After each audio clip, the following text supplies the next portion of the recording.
Terima kasih Bapak, kami mengucap syukur untuk pagi hari ini. Engkau sudah bangunkan kami dengan tidak kuasa atau apapun. Hari ini kami mengucap syukur dan kami bersyukur semua karena anugerah Tuhan. Sebelum kami memulai segala sesuatu, kami mau melandasi dengan firman Tuhan. Berbicara kepada kami, sampaikan isi hatimu. Dalam nama Tuhan Yesus kami berdoa dan mengucap syukur. Haleluya. Amin, amin, amin. Selamat pagi saudara. Kita kembali berjumpa dalam anugerah Tuhan, dan kita boleh bangun dengan tubuh yang sehat, semuanya karena anugerah Tuhan. Dan pagi hari ini firman Tuhan terambil dalam Ibrani pasal yang ketiga ayat yang ke-12 mulai. Ibrani pasal 3 ayat 12. Waspadalah hai saudara-saudara, supaya di antara kamu jangan terdapat seorang yang hatinya jahat dan yang tidak percaya oleh karena ia murtad dari Allah yang hidup. Ayat 13, tetapi nasihatilah seorang akan yang lain selama masih dikatakan hari ini, supaya jangan ada di antara kamu yang menjadi tegar hati karena tipu daya dosa. Ayat 14, karena kita telah beroleh bagian dalam Kristus, asal saja kita berpegang sampai pada akhirnya pada keyakinan iman kita yang semula. Saudara, firman ini berkata, waspadalah saudara, waspada hai saudara-saudara, supaya jangan di antara kamu terdapat seorang yang hatinya jahat dan tidak percaya oleh karena ia murtad dari Allah yang hidup. Mari kita melihat di sekeliling kita dan waspada saudara, supaya jangan ada di antara kita malah justru kita sendiri akhirnya hatinya menjadi jahat. Kenapa seseorang bisa menjadi hatinya jahat? Karena dia tidak percaya dan karena ia murtad dari Allah yang hidup. Saudara, orang yang tidak percaya kepada Tuhan, orang yang murtad dari Allah yang hidup, itu artinya akan menjadi jahat. Atau murtad di sini artinya orang pindah agama. Oh, dari Kristen pindah agama yang lain. Tidak. Murtad itu bisa jadi dia masih Kristen, tetapi dia tidak mempercayai Tuhan. Dia sudah meragukan Tuhan. Setiap minggu dia masih ke gereja, tetapi dia meragukan Tuhan, saudara.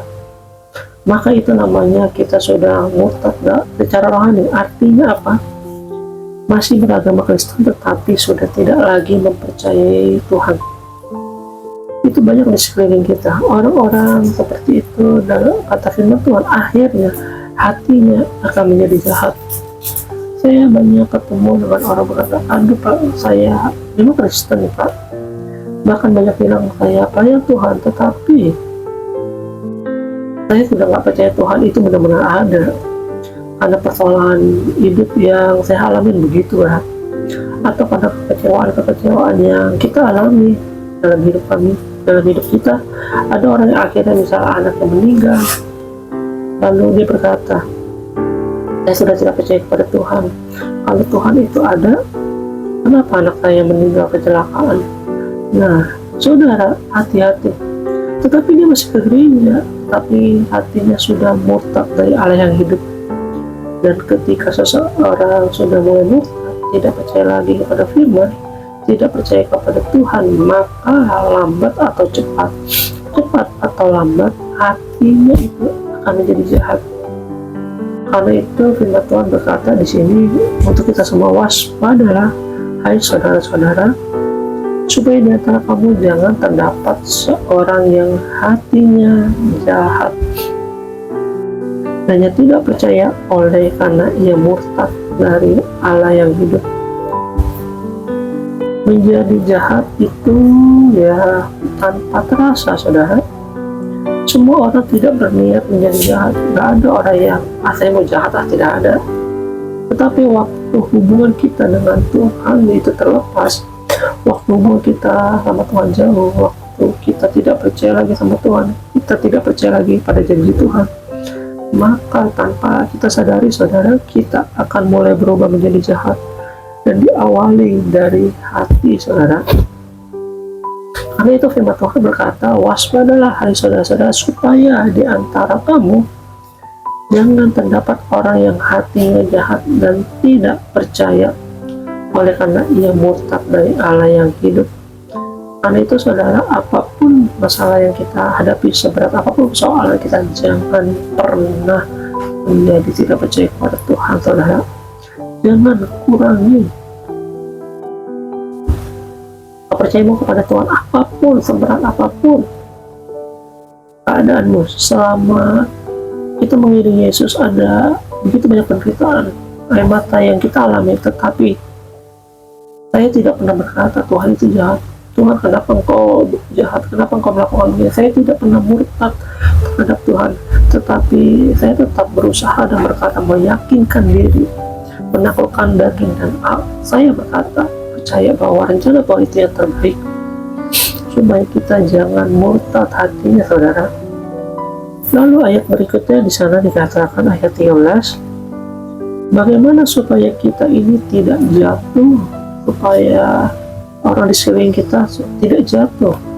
Maka ayat 13 berkata, tetapi nasihatilah seorang akan yang lain setiap hari, selama masih dikatakan hari ini, supaya jangan ada di antara kamu yang menjadi tegak hatinya karena tipu daya dosa. Saudara, kita harus saling menasihati, itu wajib.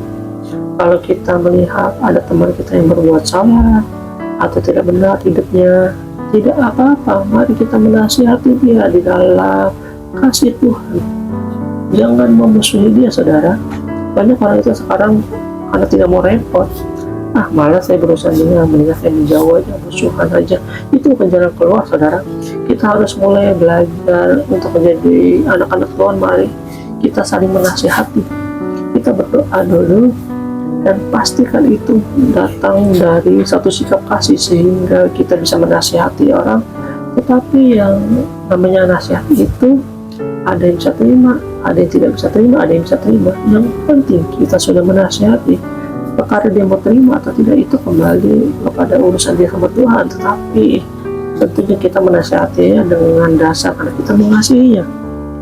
Salah satu cara untuk kita melihat orang di sekeliling kita tidak murtad, mari kita menasihati.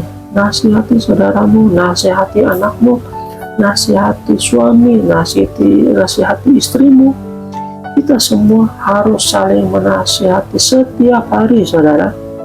Coba kita introspeksi diri dan kita cek setiap hari, adakah satu orang saja yang harus kita nasihati? Entah anak kita. Karena kita harus belajar menjadi orang yang mau menasihati, misalnya sebagai kepala keluarga, bapak-bapak.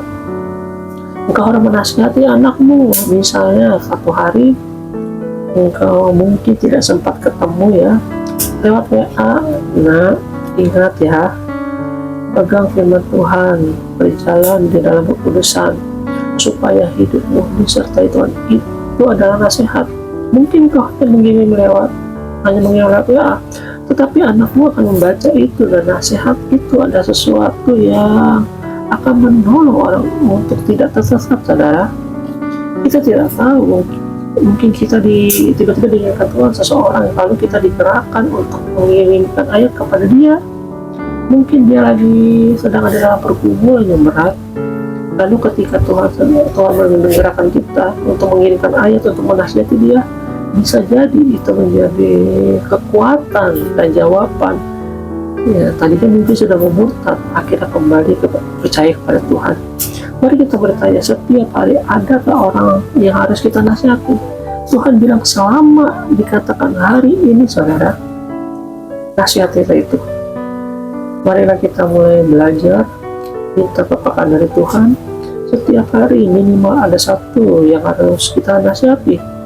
Entah anak, suamimu, istrimu, saudaramu, orang tuamu, atau teman di kantormu, teman di sekolah, teman pelayanan, nasihati. Misalnya kita lihat teman kita lagi termenung, datang saja, kenapa kamu termenung? Percaya bahwa semua ujian yang kau alami tidak pernah melebihi kekuatan batas kita.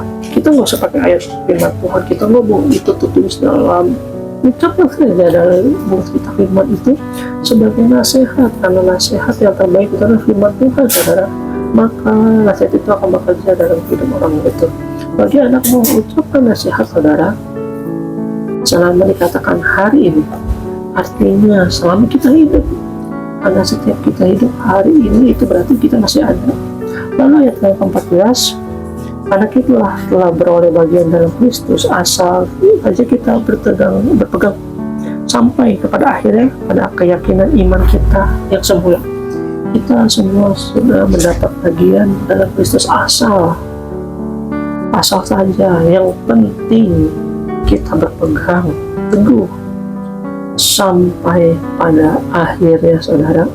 Kalau kita hari ini mendapat bagian dalam Kristus tapi kita tidak berpegang sampai pada akhirnya, maka hilanglah bagian itu, saudara. Nah, kita melepaskan. Karena itu, saudara, apapun masalahmu hari ini, apapun pergumulan kita hari ini, jangan melepaskan kepercayaan kita kepada Tuhan yang hidup. Jangan murtad panik, tetapi bela tetap percaya, sebab Dia adalah Tuhan yang tidak pernah meninggalkan kita. Dia akan terus meneguhkan kita, biar kita setia sampai di garis akhir, saudara. Mari kita renungkan firman Tuhan. Terima kasih Bapak, kami mau belajar untuk berpegang teguh kepada firman Tuhan. Iman percaya kami kepada Engkau. Kami tidak ingin gagal di tengah jalan, tetapi kami mau berjuang bersamamu. Terima kasih untuk nasihat firman Tuhan hari ini. Kami mau belajar tetap setia sampai akhir hidup kami. Terima kasih Bapak. Haleluya. Amin.